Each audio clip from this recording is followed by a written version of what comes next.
അപ്പോൾ കൂട്ടുകാരെ, രാത്രി ചപ്പാത്തിക്കൊക്കെ ഉണ്ടാക്കാൻ പറ്റുന്ന, പെട്ടെന്ന് ഉണ്ടാക്കാൻ പറ്റുന്ന മുട്ട കൊണ്ടുള്ളൊരു വിഭവമാണ്. ഇപ്പോൾ നമ്മൾ എണ്ണ ചൂടായതിനു ശേഷം ഉള്ളി, തക്കാളി, അതായത് പിന്നെ എന്താ പറയുക, പച്ചമുളക് അയ്യോ ഇതിട്ടു നല്ലോണം ഇളക്കി കൊടുക്കുക.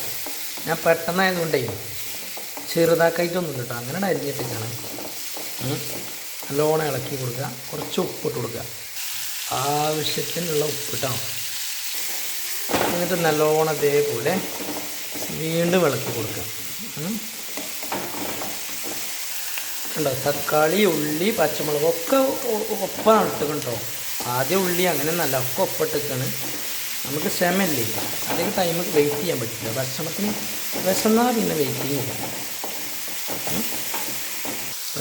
നമ്മുടെ മസാല പാത്രം ഇവിടെ ഉണ്ട്, പൊട്ടിച്ച് നോക്കട്ടെ. അതിലൊക്കെ ഉണ്ടല്ലോ. അപ്പം കുറച്ച് മഞ്ഞൾപ്പൊടി, ഇതെന്താണ് മല്ലിപ്പൊടി, അളവൊന്നുമില്ല. മുളക് പൊടി കുറച്ച് മതി, കാരണം നമ്മൾ പച്ചമുളക് ഇട്ടതുകൊണ്ട്. പിന്നെ നമ്മൾ ഇതേപോലെ ഇളക്കി കൊടുക്കുക നല്ലോണം.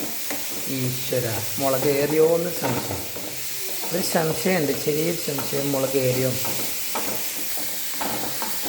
എന്നിട്ട് നല്ലോണം ഇളക്കി കൊടുക്കുക കേട്ടോ. മസാല കിട്ടുന്നതിന് ശേഷം ഇതുപോലെ നല്ലോണം ഇളക്കി കൊടുക്കുക. അടി പിടിക്കാൻ പാടില്ല, കാരണം നമ്മൾ തീ കണ്ടില്ലേ, ഹൈ ഇതിലാണ് കത്തുക. കാരണം വെയിറ്റിംഗ് ഇല്ല, പെട്ടെന്നാവണം, വളരെ പെട്ടെന്നാവണം. എന്നിട്ട് ഇതിലേക്കൊരു മുട്ട ഇല്ലേ,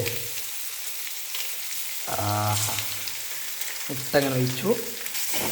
വീണ്ടും ഇളക്കുക. അടി പിടിച്ചോ എന്നൊരു സംശയം. അപ്പോൾ നമുക്ക് തീ ഒന്ന് കുറക്കാം അല്ലേ.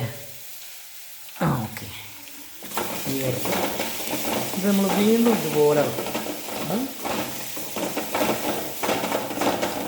കണ്ടില്ലേ, ഇനി വല്ലാതെ മുരിയാനും നിൽക്കണ്ട. അതായത് നമുക്ക് ചപ്പാത്തിക്കൊക്കെ വയ്ക്കാനാണ്. അപ്പോൾ ഒരു പാകത്തെ വേവ് മതി.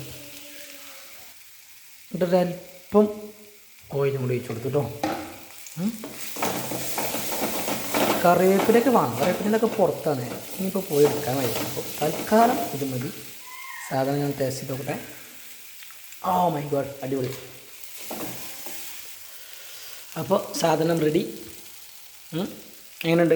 എത്ര പെട്ടെന്നാക്കിയതില്ലേ. ഞാനിങ്ങനെ കേട്ടോ, ഞാൻ എന്തെങ്കിലുമൊക്കെ ഉണ്ടാക്കുകയാണെങ്കിൽ അത് വേവിന് മുന്നേ തന്നെ ഒരു ഭാഗത്തുനിന്ന് തീറ്റ തുടങ്ങും. അപ്പോൾ ബൈ ബൈ.